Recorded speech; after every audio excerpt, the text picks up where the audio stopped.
अब जिनसे शुरू हो रही इस हाइड्रोजन ट्रेन को चेन्नई के इंटीग्रल कोच फैक्ट्री में बनाया गया है। टाटा एडवांस सिस्टम्स ने इसका फ्यूल सेल सिस्टम तैयार किया है। हाइड्रोजन ट्रेन डीजल या फिर बिजली से नहीं बल्कि हाइड्रोजन फ्यूल सेल टेक्नोलॉजी से चलेगी और इससे करीब करीब जीरो पॉल्यूशन होगा। अब इसे पानी और भाप का उत्सर्जन होता है, यानी कि इस ट्रेन के चलने से हवा प्रदूषित नहीं होगी, पोल्यूशन नहीं फैलेगा। इससे ग्लोबल वार्मिंग कम करने में मदद मिलेगी।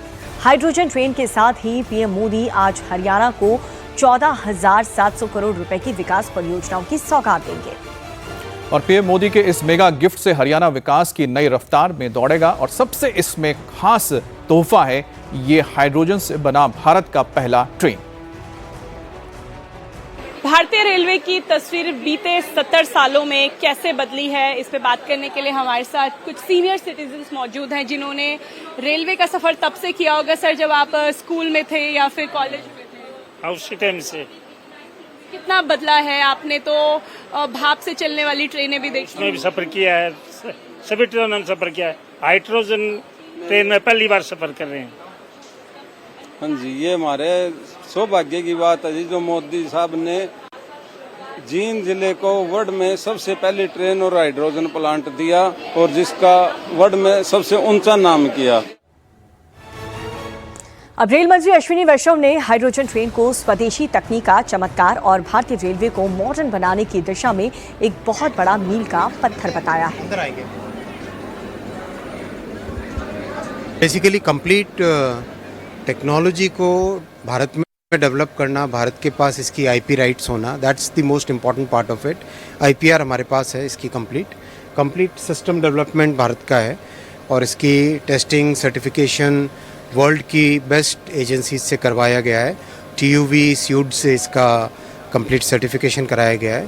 So it's a very safe technology, it's a green technology of course. Emission इसमें केवल वाटर का एमिशन होता है। So that's the best part इस पूरी टेक्नोलॉजी का उपयोग रेलवे में आरंभ होके this can now be shifted, it can now be used in other sectors also. For example marine sector में यूज़ किया जा सकता है इसका, ट्रक्स में सेम टेक्नोलॉजी का छोटा वर्जन यूज़ किया जा सकता है और भी कई तरह के इसके छोटी बोट्स जो होती हैं, मीडियम साइज़ की फिशिंग बोट्स हैं, उनमें इसका उपयोग किया जा सकता है। तो getting the technology developed is most important. एक बार टेक्नोलॉजी भारत में अपनी खुद की डेवलप हो गई तो अब इसका उपयोग कई सेक्टर्स में कर सकते हैं। We don't have to depend upon anybody for developing technology. तो आत्मनिर्भर भारत की एक और तस्वीर आपने देखी, यही है H2 यानी कि हाइड्रोजन पर दौड़ने वाली भारत की ये पहली ट्रेन। दूध, जीरा, सौंफ, धनिया, नकली क्या थाली तक कुछ भी पहुंच रहा है असली। लेकिन इस बीच आपको बता दें कि प्रधानमंत्री मोदी जींद पहुंच चुके हैं और देखिए प्रधानमंत्री मोदी ने यहां पर हरी झंडी दिखा दी है। भारत के पहले हाइड्रोजन सेल पर चलने वाले इस ट्रेन को हरी झंडी दिखाई है और भारत ने एक नया इतिहास आज रच दिया है। पूरी दुनिया में चंद उन देशों में भारत शामिल हो गया है जहां पर भारत ने खुद अपने ही इस हाइड्रोजन टेक्नोलॉजी को तैयार किया, जिसके जरिए ये दुनिया की सबसे लंबी ट्रेन दौड़ेगी और इसकी स्पीड भी होगी 75 किलोमीटर प्रति घंटे की रफ्तार से। तो प्रधानमंत्री मोदी का जो आत्मनिर्भर भारत का सपना है उसकी एक जीती जागती मिसाल इस वक्त आप इस हाइड्रोजन ट्रेन के जरिए देखिए। जैसा कि अभी रेल मंत्री ने बताया, इसकी जो तमाम टेक्नोलॉजी है उसका रजिस्ट्रेशन, उसका जो IP रजिस्ट्रेशन होता है, इंटेलेक्चुअल प्रॉपर्टी राइट, वो भारत के पास है। यानी कि पूरी की पूरी जो तकनीक है भारत ने खुद डेवलप की है। इससे बड़ी सौगात और क्या हो सकती है।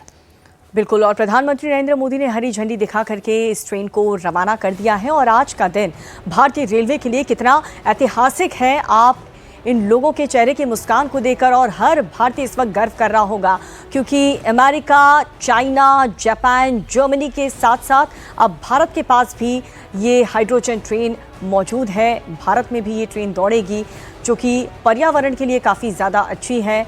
प्रदूषण इससे नहीं फैलेगा, इसका किराया बहुत कम है, आम जनता बहुत ही आसानी से और आरामदायक इसमें सफ़र कर पाएगी।